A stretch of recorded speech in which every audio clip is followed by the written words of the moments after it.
Welcome. So, just to give you all an update, as we were discussing in the Bundlers Telegram group, it was a choice whether we go ahead with Sefolia or Gorley. But since all of you have confirmed that you would be ready probably during the first week of October, we went ahead and chose Gorley as the testnet for piloting the P2P interface or the shared mempool. I was chatting with Yob earlier today. Uh, it is a decision of whether we run our own validators with MEV boost or use an endpoint that already has MEV boost in place. If we are going to run our own validators, we would need Godly ETH. So I reached out to Yo and he was happy to help us out. I'm just trying to understand from the other teams, what would they prefer, running your own validators, or would we just set up a common one and use that for testing? A few ones, nodes, not. Oh, I'm not sure if it's.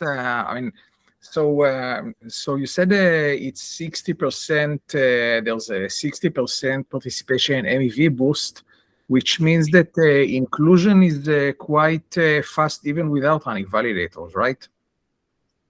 That is right, but if we don't, if that's what I mean. If just for the flexibility of certain teams, if they wish to run validators, it'll be good. If not, we can just use an existing MEV boost endpoint and use that to relay the transactions. Yeah, well, no, what I mean, adding since so there are about 500,000 validators. So and running one more validator, it doesn't matter who runs it. So whether you run it or someone else, but running one more validator with MEV boost is not going to make a huge impact. So I'm not sure it's worth the effort just for this. And, okay. And with 60%, with 60% participation means that you're going to get included within one or two blocks. So that's probably reasonable for testing, right? That's fair. Yes, we're testing here inclusion, and the mempool. We are not testing running a validator as to handle user operation, which you might say it's not a big deal, but again, 1 out of 100,000 won't help in that either.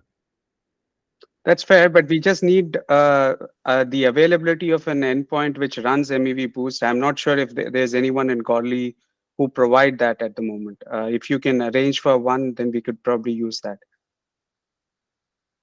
Do you know anyone who runs a Godly validator and are willing to expose that endpoint for this testing?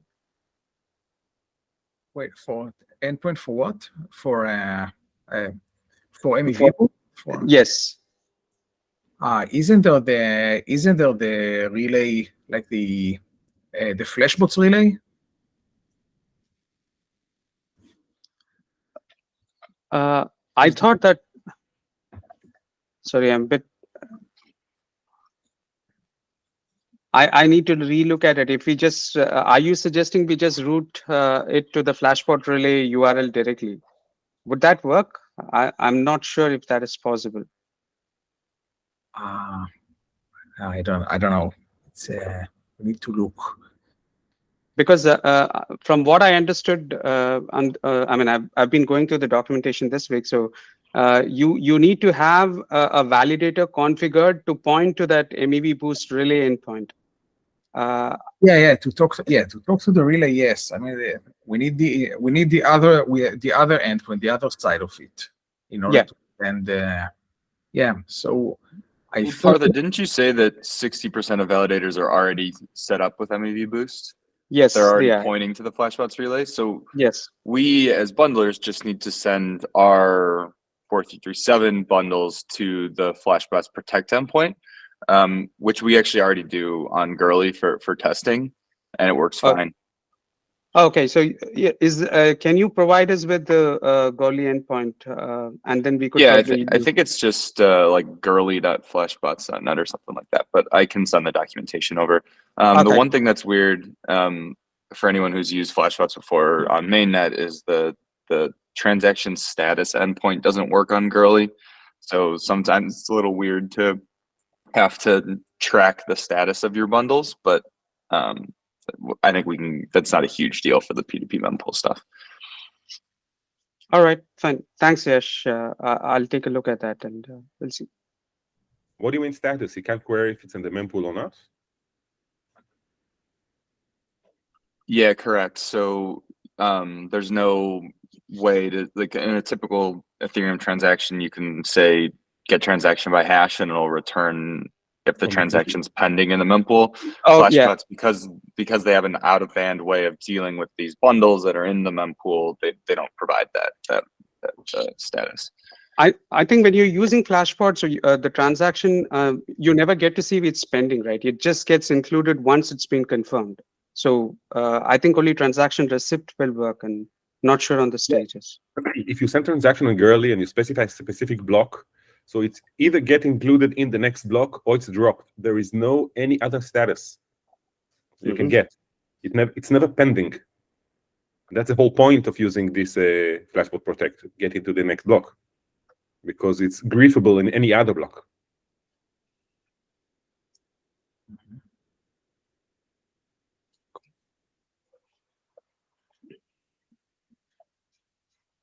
Right. So that is the status I had on the P2P front. I'll be publishing the mempool ID later today, pinning the file on IPFS as well, which can be used for the canonical mempool. But yeah, I think we are ready to get started. Does anybody else has any questions on the timeline or the proposed approach? If not, we can move on to the next thing. I mean, we had a discussion last week on during the last meeting on the gas estimation. So, Drew, you had some comments on Dan's blog. Is that something you're going to discuss? I actually spent some time to understand.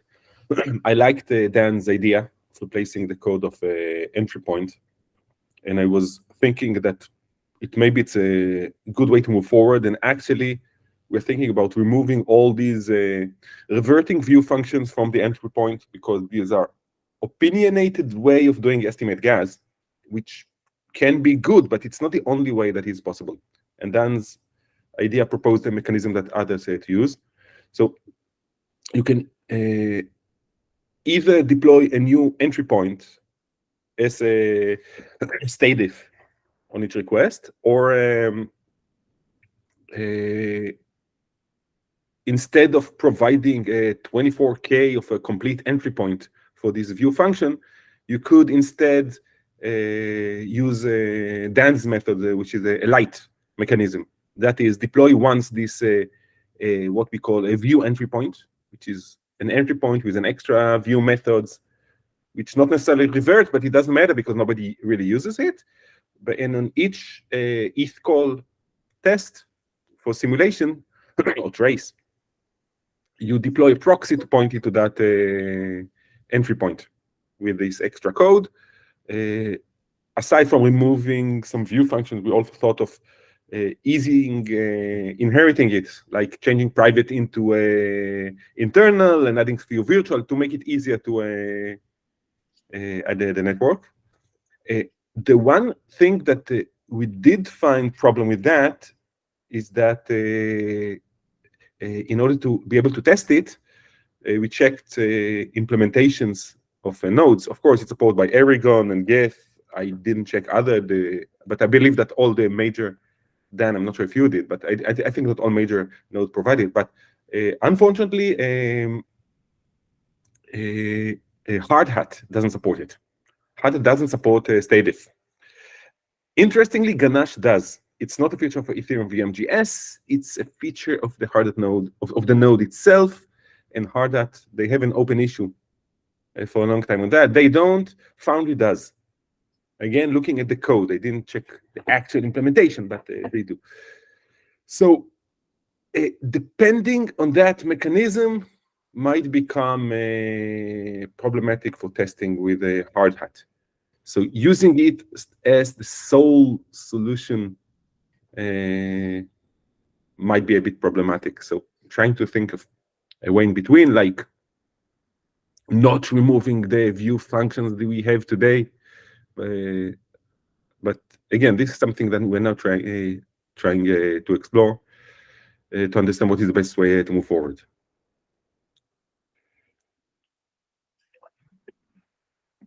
Because what I think is that if you modify, instead of simulate envelope, which is the tool that we have right now for simulating gas, is problematic because it can't expose some of the inner data.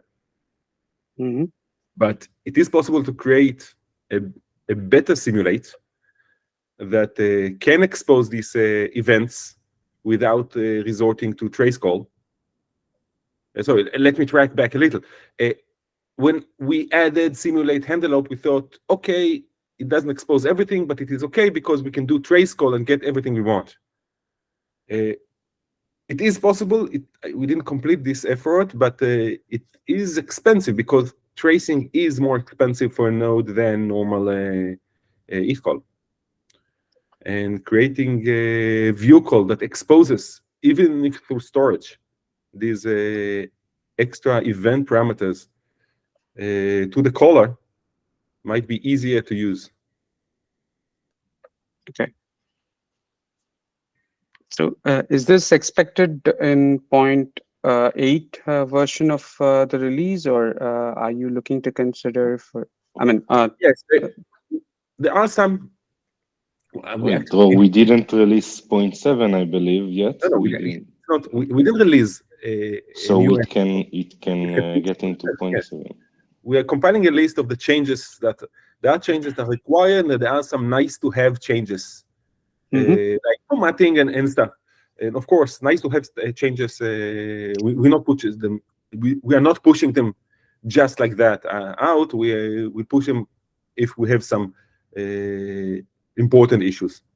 There is some revert issue that can be mitigated by a bundler, but it is some fix to the entry point. I'm trying to remember if there are other pending issues except this new view call, external view call support.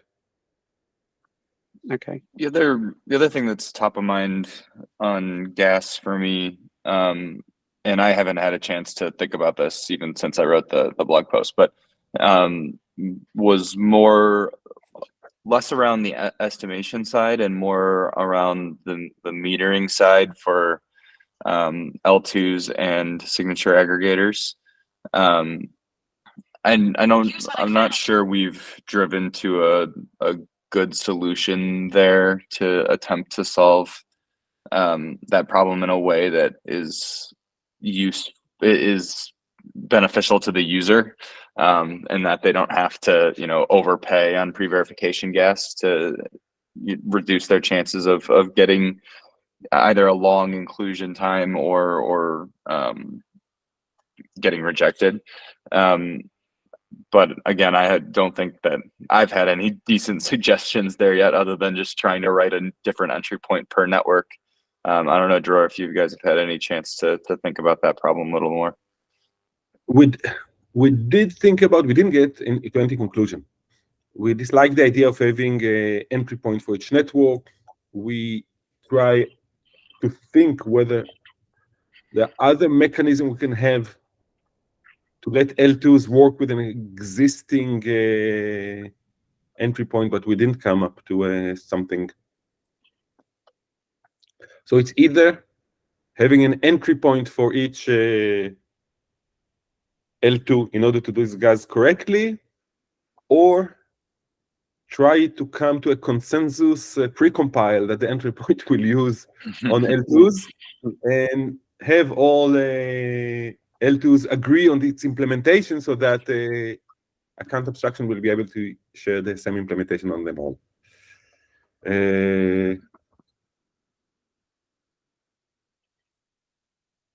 But we don't have any conclusion on that yet. It is still problematic, yes. Yeah, for L2s for sure. I'm curious for one of the next versions of the entry point. I think I've heard, with with Vitalik starting to talk about him a bunch and on stage and different things, and in blog posts, the signature aggregation. I'm wondering if adding metering to signature aggregation would be relatively simple to get into 0.7 or 0.8, which is just a, measure the gas and then divide it by the number of ops in the aggregator and charge that as part of the validation gas limit. Look, the aggregation gas, the one thing I think about it is that it's going to fit nicer into the pre-verification gas because its calculation, aside from the very important bundle size, is constant. That is, I don't expect pre-verification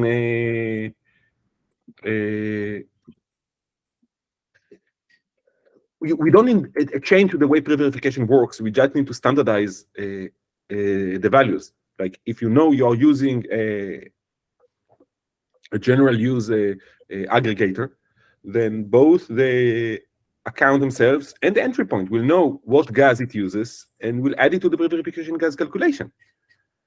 The worst case is that we will have to whitelist this aggregator in order to know for sure that it is constant, all of its operation are pure and constant, and also the gas values. And the optimistic way is that we will be able to calculate it, and without whitelisting it. But either case, pre-verification gas is good enough for that. It is the different the fluctuations of L2 and L1 gas that are problematic for pre-verification gas to handle correctly. I would say though that the bundle size is a pretty important issue with regards to signature aggregators. That makes it pretty hard for a bundler to offer a kind of, I guess, flexible experience to users. So for example, if there's a user that wants to pay more to get faster inclusion, and so they've got a signature aggregator and they're okay paying, in a bad case, they're okay paying for a bundle of 2. And there's a bunch of other users that only want, their gas limit is set such that they can only get bundled in a bundle of 10. The problem with kind of assuming bundle sizes is that you can only go as fast as what you think the average user will be willing to pay.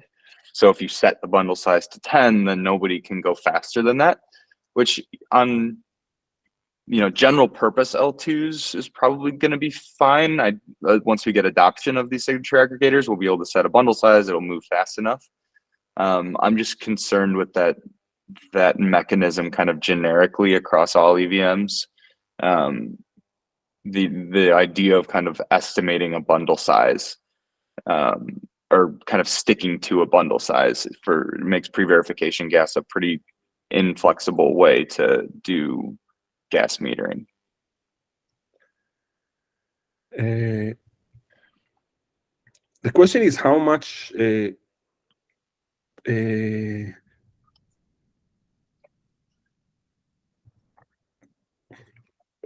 the bundle size okay, there are 2 issues. One is estimating the bundle size in order to calculate it, and I didn't do an exact calculation, but I think that with the basic BLF 381 implementation, it becomes cost-effective in a bundle of above like 10. I'm not sure about the calculation. Maybe I'm wrong about that, but roughly, about rough numbers, expecting the gas prices on Arbitrum, actually the factor between L1 and L2 gas prices. But the question is how much a user will gain when you increase the gas from, when you increase the bundle size from 10 to 20 or to 30. How much will it differ for the user in the amount of gas he has to pay? Like, what is the value to put there? Because right now we are still in the initial phase, we don't have enough user operations to fill bundles. Often, yep. I think like 99.9% are of a single user bundle. Mm-hmm. There's a nice page that John Rising wrote to show it. So it will stay for some time like that until we have enough bandwidth of user operations. So we do need a mechanism for a single bundle. The way to handle that, an account can be can support dual mode, both aggregated and non-aggregated mode, which means the account need in its validation return whether it wants to be aggregated or not. If it wants to get a fast inclusion, it will say, I'm not aggregating. It will call the aggregator by itself, and it will be issued as a non-aggregated transaction. And if you want to get aggregation, in that case, use all the pre-verification gas, he will signify what bundle size it expects. 5, 10, how much he's willing to pay in order to get included.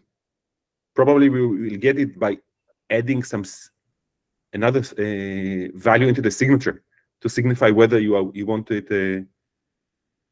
It's actually the account's validate user op will signal whether it wants to return the aggregator or want to check the aggregation by itself. So this is the way for the inclusion. I don't see a way that a user operation can signal better the bundle size it expects. Like, I want only bundle size up to a size of X in order to support faster inclusion. I don't see, apart from just raising the priority fee because I want to be included faster. But I didn't get into actual numbers on that. Actually, beyond the initial work on aggregation into the EAP, we didn't do much effort in that direction. Or you have, yeah, go ahead.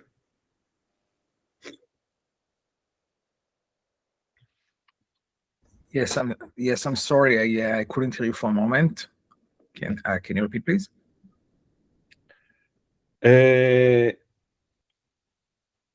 I think the question that Dan raised was when we're using aggregation, how an account can signal what is the expected bundle size he wants because it affects the delay.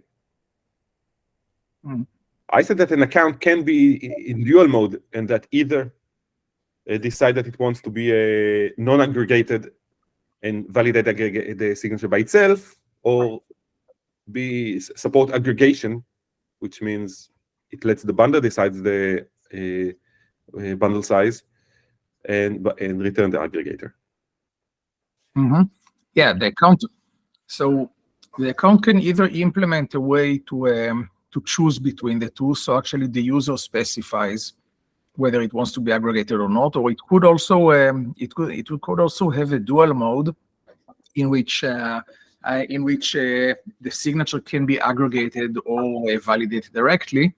But in that case, there's the issue that you and I discussed a while ago of incentivizing how to incentivize the bundler in that case to actually aggregate and not always include it separately because it pays more gas, which the bundler makes some money on.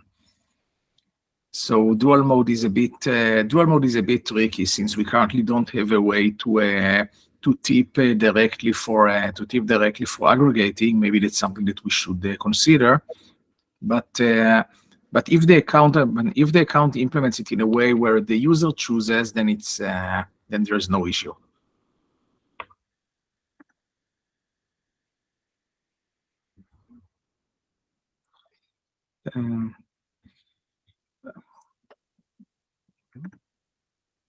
So, was there a specific question that you wanted me to? No, I think in our implementation of our bundler at the moment, we just have aggregation turned off.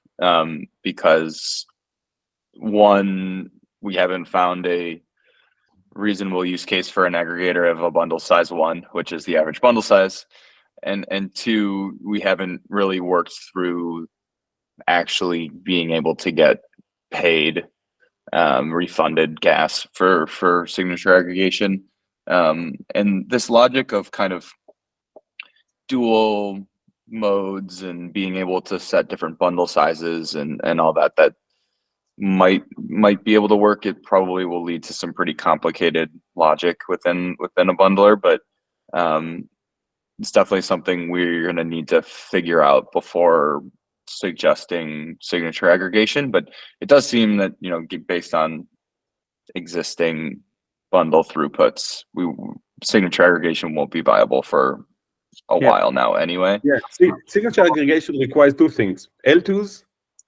and a lot of traffic. And there's also the chicken and egg that you need a lot of traffic of aggregatable accounts. And the only way to think the throughput, to bootstrap it, the way I think of it, is start without aggregation, like support single signature, and so that it will be cost effective, and only when there is enough throughput to switch. I think so. What might change this in the next few months is R1 signatures. So there is, on one hand, we're promoting the idea of a precompile for it, the one that the Clave team has been working on, and on the other hand, there is a group that is working on a snark aggregator for R1 signatures, and the numbers I've seen so far indicate that we'll need quite large bundles in order to make this aggregation cheaper than using that. But at some point we'll get there. So we're hoping to use something like the precompile or the optimized implementation from Ledger, which is great. So we could use one of these methods as the bootstrap method for this aggregator, by having accounts that support dual mode. So as long as there aren't enough accounts that use this, then it will be used directly using the optimized version or the precompile. But once there are enough, the aggregators will start aggregating them because it will be the more profitable way of including them. So that's something that I believe is coming in the next few months.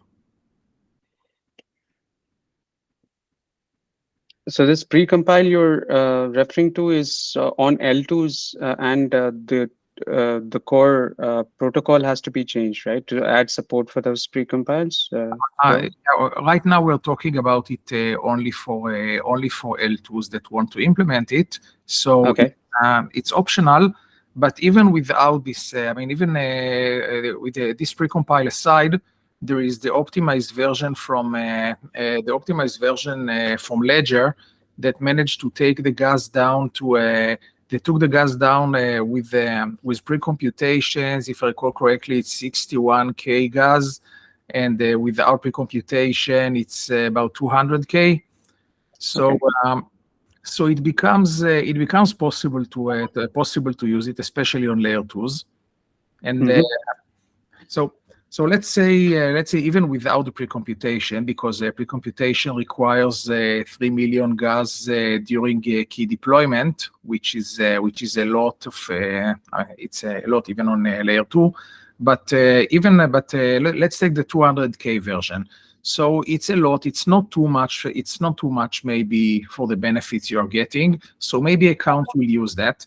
But then once enough accounts use it, we do want them to also support aggregated mode, so that they start becoming cheaper when there are enough of them transacting at the same time. So even without a precompile, having accounts that support both the Ledger optimized version of this curve and the aggregated version I think these accounts are going to be to get the best benefit because they have a bootstrap method in order to increase the number to a point where aggregation starts making sense. So at that point, we will want bundlers to support this aggregation. Got it.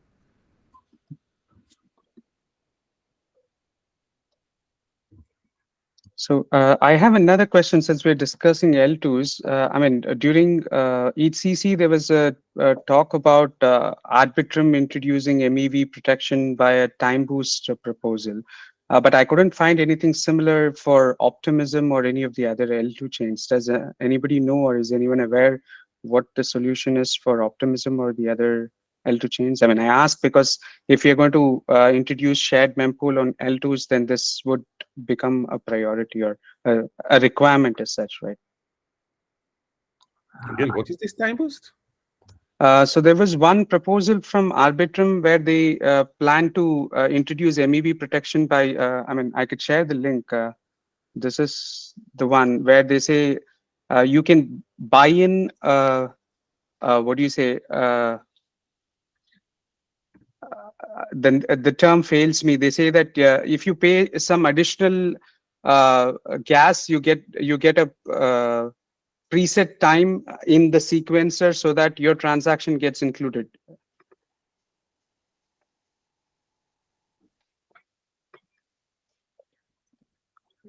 I'm not sure about that. I'll read it later, not now, but yeah. In general, we maintain that the account abstraction can't be more decentralized than the network itself. That is, if the network has a single sequencer and a mode of how to work with a single sequencer, we can't introduce a new marketplace with a mempool of bundlers. Actually, we can introduce this market for different reasons. Maybe it makes sense to have it. It just doesn't, but it doesn't mean that it becomes more decentralized than the underlying network. You're only as decentralized as the most centralized component. No, I agree. I mean, my question is more not on the decentralization part. It's more on MEV protection, because if the shared mempool is introduced on an L2, it's more easier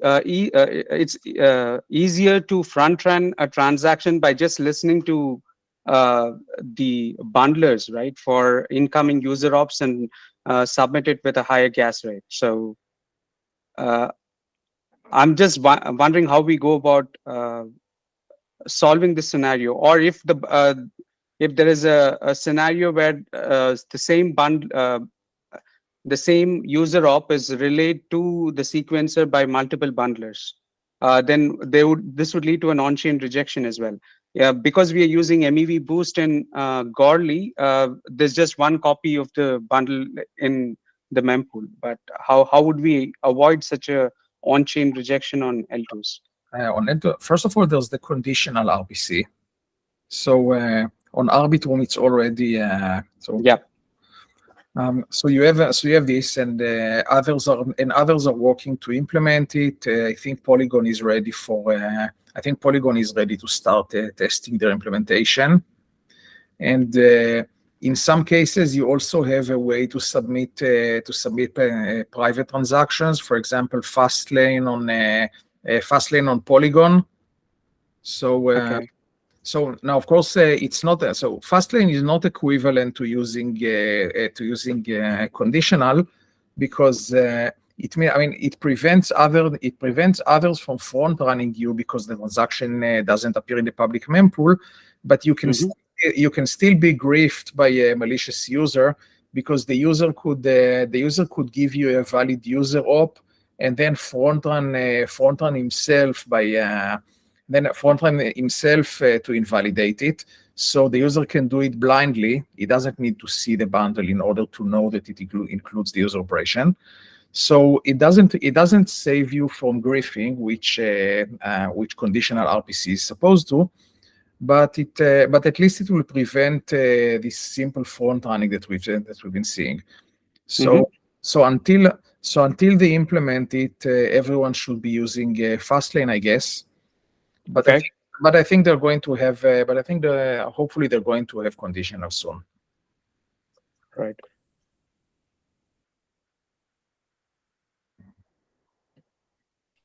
So your opinion is that on Arbitrum and Optimism and Polygon, when they all support the conditional endpoints, the P2P mempool will be viable on all of those networks. It'll be something that bundlers will want to run.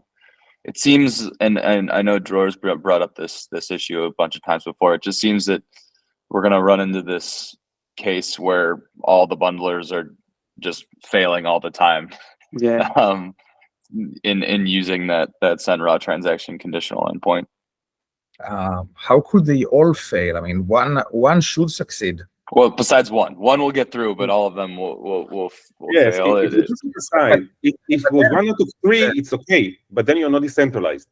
No, wait. But what I'm saying is that you can't really decentralize on Arbitrum. It's a single signature. But then how is it different from the case of block builders in the block builders network on Ethereum? It's the block builders all take transactions from the mempool, so they all build competing blocks. Each of them, and they all spend an effort building the next block, even though they don't know if their block is the one getting included. They try to bid over the block space of the next proposers, over the slot of the next proposer. And then the next proposer gets to include only one of them. All the others just have to construct a block for the next one. So it seems pretty similar. It's, right, but but you don't see online rejections in the case of block builder, right? Here you would see online rejection. Oh, but you're also not going to see there are not going to be online rejections with the conditional RPC either. That's the whole point of this RPC. That if the conditions are no longer valid, maybe because another bundle invalidated one of the ops, then it's not going to get included, which is equivalent to your block not getting chosen for the next slot. So bundles work like builders. They always try to create a bundle for the next block, and most of the time they don't get included because other bundlers did. When they do, then when they do, then they are probably like the one bundle that's going to be included in this layer 2 block because they are likely to include all the profitable ops and invalidate any other bundle. By the way, there is a slight difference between this thundering herd on the conditional RPC compared to the thundering herd on a proposer, and that the criteria to get included is time instead of money. If you are the best DevOps and you submitted it faster, you will get included, and because the sequencer doesn't let you bid. Yeah, it's a fair one. It simply includes the first. Yeah, that's correct. It's a time-based competition. So builders are optimized to produce the best block they can within a few seconds. Since they're also time-bound, of course, because block time is 12 seconds, and you need the 6 seconds for propagation and the whole thing. So, but you have a few seconds to build the most profitable block. And here you just want to build the fastest bundle and get it out the door. Yes. And there is another vector, optimization vector that such bundlers need to take into account is the implementation of the conditional RPC that Arbitrum uses to prevent. They wanted to prevent MEV to use this RPC, so they added a check for the conditions that it is valid. And 1 second ago, yes. This introduces a delay, an inherent delay of at least 1 second between the time you when you create a bundle. You need to take this 1 second into account and not send too fast. So you can send either too fast or too slow. But this is only in some pathological cases, not in a normal account. With normal account activity, Since remember, you're only talking about the validation slot, about slots that are accessed during validation, which is normally things like nonces and keys. So your nonce and key will probably okay, you're right. Usually 1 second ago. It's not like the price of some token. It's your nonce hasn't changed in the last 1 second. Yeah. So right. So sorry. I don't think this would be an issue. And as for the time-based competition versus the best profitability, I think this. I mean, on Arbitrum you are right, because in Arbitrum you get immediate inclusion, but on other chains where they do have some internal mempool, maybe you can still compete you can still compete based on a priority fee. Because the fact that your transaction got admitted to the pool with your conditional transaction got admitted doesn't mean that it's guaranteed to be included, and it's perfectly fine for the sequencer to put it aside and wait for a few more, and then pick, and then if they conflict, get the one that pays the most. So it can still be a price-based competition, just not on Arbitrum because of the way. So on Arbitrum it's time-based, but I believe that on other networks it's more likely to be equivalent to blocks on Ethereum, where you do want to optimize for profitability. Okay. Right. So if there are no further questions on this, the other one that was raised in the previous call was about the alt mempool specification for USDC. Do you have any thing to update on that, or Yo? We've been a bit of stalled after FCC and Lisbon. We want to, yes, we do have the alt mempool based on API. I want to finish the document, close all the comments we have inside, and submit it for review. Okay. Because we think this is a better way to move forward for supporting APIs and still making it's a whitelist and still making the bundlers protected, even in case this whitelisted entity becomes buggy or malicious. I don't know, to make sure that the bundlers won't get griefed. I want to release it real soon now, hopefully within days. Okay, thank you. So that's all I had. Does anybody else have any questions? Yeah, I'm curious. So we talked a little bit about the 0.7, which looks like it's just kind of like a work in progress, or is that a kind of a finalized version that is looking to get out? And I guess in general, kind of what is the plan kind of going forward for, how do these entry points get released? I think as we get more and more users on 4.3.7, the versions of these entry points are going to become more and more important, making sure that bundlers support them, and potentially even things get deprecated and users get upgraded, and because we can't run bundlers on every entry point from the very beginning of time for forever. So I'm just curious what your guys' thoughts are on just entry point versioning in general, and kind of building maybe a more robust process around kind of adding to the entry point or versioning it, and the testing around it with the bundler community as well. I think one thing I would love to see is, like, before an entry point gets versioned and cut, we actually get bundlers to support it and validate that the version is easy to implement, as opposed to kind of just cutting the version and saying, hey, here's a new entry point, we're deploying it, bundlers now you can support it, and then bundlers find an issue with it in the following days. Just curious what your guys' thoughts are on entry point versioning. I completely agree. We need to be more transparent about the process. The idea is to have as little change in the entry point. Ideally, entry point, if there is a change, it's going to be some implementation issue that you just change the address. That's in the ideal world. And in the worst case world is that we change the API. We change the user operation. We are, yes, well, one of the things we are trying to do is think, as we are thinking about enshrining 4337, is trying to think hard if there will be, this is far from being finalized, are there any issues that will require change in the user operation itself? And if there are, we want to push them as soon as possible. Because if we do need to add, remove, or change a field in the user operation, then it better to be added as soon as possible, even if it's not really in use currently. Okay, Dror, so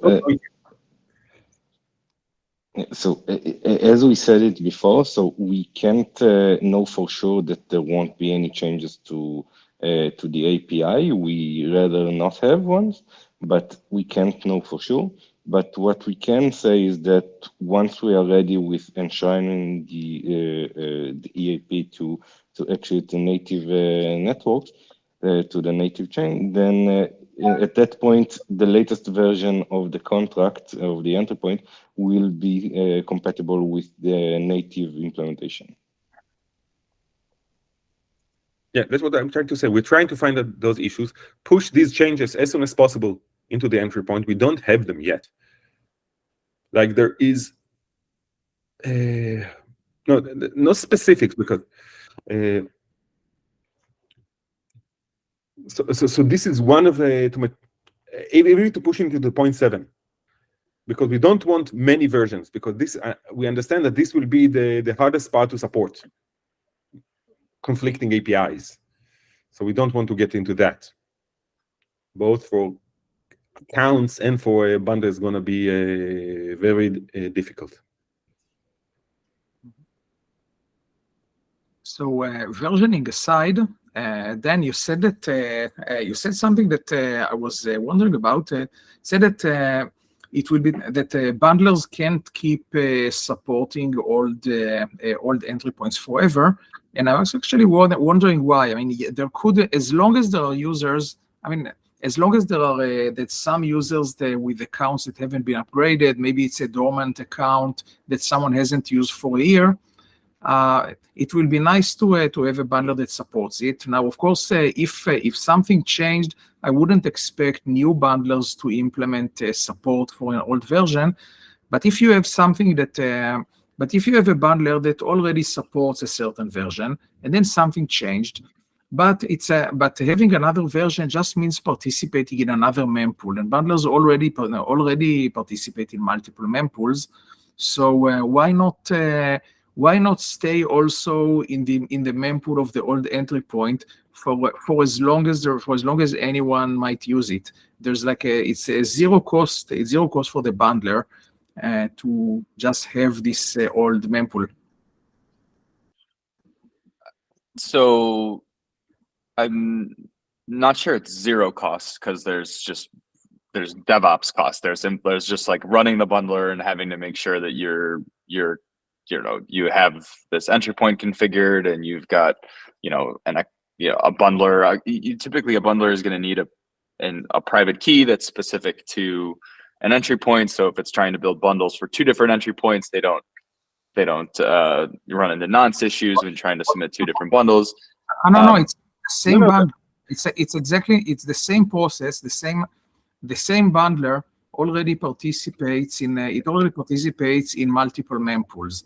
So if it's it does so in order to support alt mempools. So it could also participate in two mempools that don't share operations between them, because they actually use a different entry point. It doesn't matter for the bundler implementation. And let's say it's the current entry point, so you already have a configuration for it, and then tomorrow we release a new version. So you just don't delete the configuration section of the old one. You add a configuration for the new one, but the bundler still stays also in the old mempool. So it keeps serving the old entry point.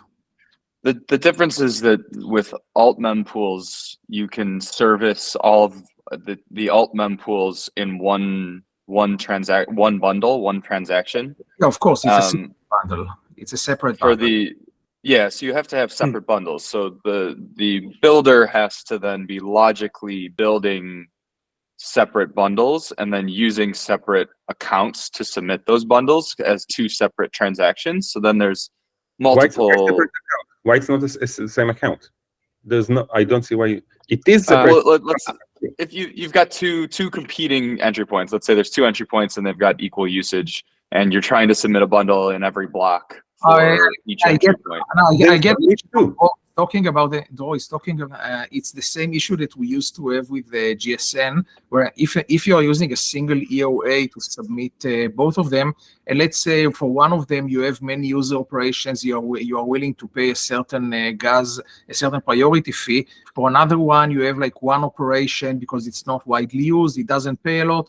So you want to send a bundle, but if you send it with a low priority fee, you are now going to stall your bundle, your more profitable bundle. So you actually do. It is relevant only if you are a bundler that sends into the mempool. But if I'm not sending into the mempool, if I'm sending a Flashbot bundle of two transactions. Oh yeah, that's one of them is user operation A, one of them is user handle of B, one of them is handle of C.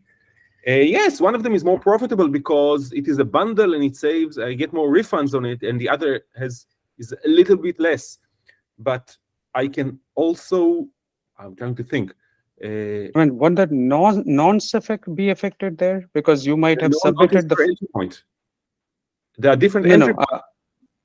No, the nonce of the nonce of the EOA. Nonce of the EOA. What Dror is saying is that if you submit it as a bundle of transactions, as a bundle in the Flashbot, not a bundle in the 43.7 cents. Oh, got it. Okay. Bundle of the entire bundle of bundles is going to get included together. So in that case, it's less of an issue. But otherwise, I agree with Dan that it would make sense to have for each entry point to have a separate EOA if you're not sure about it, and this does complicate DevOps. But actually, if you like, you can use an AA account to submit a handle up into the other entry point. Yeah, technically you could do that. It's not the most efficient way, but it stops you from doing that. Yeah. The other thing just in general is that like in software you'll have to maintain, a bunch of different like entry point interfaces, and this isn't even if the API changes, this is even if the logic of the contract changes, just so you have to make sure you're simulating against the correct on-chain contract. So it's a little bit more complicated in code. It's obviously way more complicated when the API changes. But just ideally I don't know the right way to do this, because obviously users who haven't upgraded are going to want to be able to have their old entry points supported for a while. But I wonder if there's a way to standardize accounts such that like a newer entry point, like a user of an old entry point can have a newer entry point like process an account upgrade for them. It is very difficult because a new entry point, you need to trust it.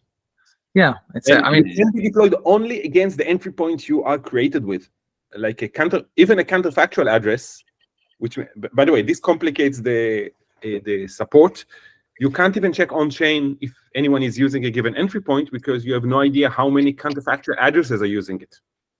And you do need the entry point as part of the counterfactual creation request, because otherwise, if it wasn't the case, then I can create a malicious entry point and take your counterfactual request, submit it through that entry point, which doesn't check the signature. Like an account trusts the entry point.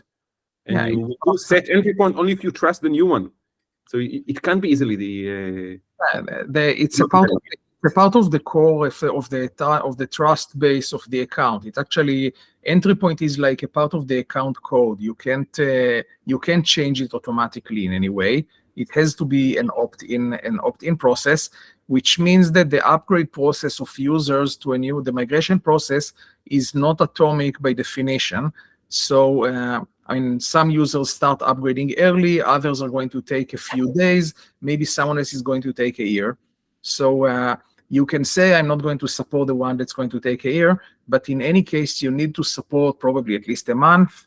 So the bundler needs to be able to handle multiple mempools with different entry points in any case, because to support upgrade. Yeah, definitely. I just think there's potentially something that, you know, an entry point's 2 years old, and no bundlers have decided, all their DevOps teams have been like, we're just removing this from configuration that we might need to handle at some point. By the way, even in that case, we could have an external service, like let the user, if you have a counterfactual address and you want to deploy with an entry point X, it's okay. Have an account with gas, submit a transaction, and it will get deployed, and then submit a transaction to change the entry point. You could have a decentralized UX just for that purpose. Yes, you will need gas for that because you essentially become the bundler of yourself. The point is that your account never gets bricked because you forgot to upgrade. You'll always be able to send the bundle yourself, but since most users will not have the technical capacity to install an old bundler and interact with it, it will be really nice if, for example, Alchemy would provide a service that helps them get out of this, like to unbrick their account this way. So just some way to pay and be able to submit something, submit your own one user of bundle. Yeah, it makes sense. Because probably what you will do is change entry point. You will submit and immediately change entry point. Yeah, and it sounds like something that'll make sense for wallets to build. You know, wallets that have been around for a while. Yeah. Look, I'm sure someone will, and if nobody will, we will. So it is possible. It is. We know it's plausible, and at that point, it is good enough. And by the way, yes, we do not want to change much. We want to change the API as little as possible. This is one of the reasons we are lagging about releasing now, because if there is a change, we want to push it early. We don't have right now a change, but we have a hunch that we will. For example, transactions have something that is called access list. It is useless in a context of user operation, but it is something that we cannot easily say that enshrined user operation will not have access list. We dropped this feature of Ethereum. So we need some way to support it to some extent in a user operation. Yeah. So for access list, there is a solution without changing the API, but just reward how a user operation hash is calculated. But for other things that might need a change, we might need a change to the user operation.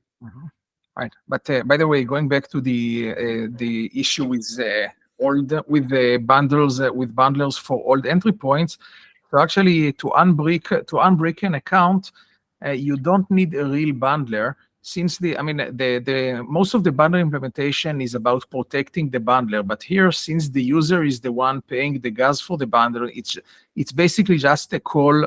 It's basically just a call to the old entry point to handle ops with one user operation.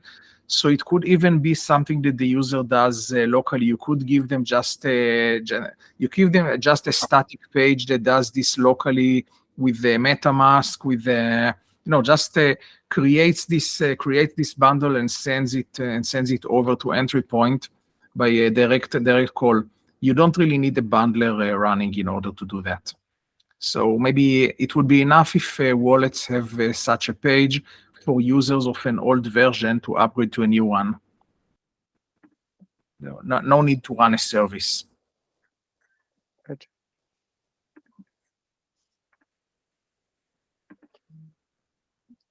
All right. Any other questions from anyone? I think we're 3 minutes past the hour. All right. If no further questions, then yeah, have a nice day, everyone, and speak to you in a couple of weeks. Right. Bye. Cheers. Bye. Bye, take care. Bye.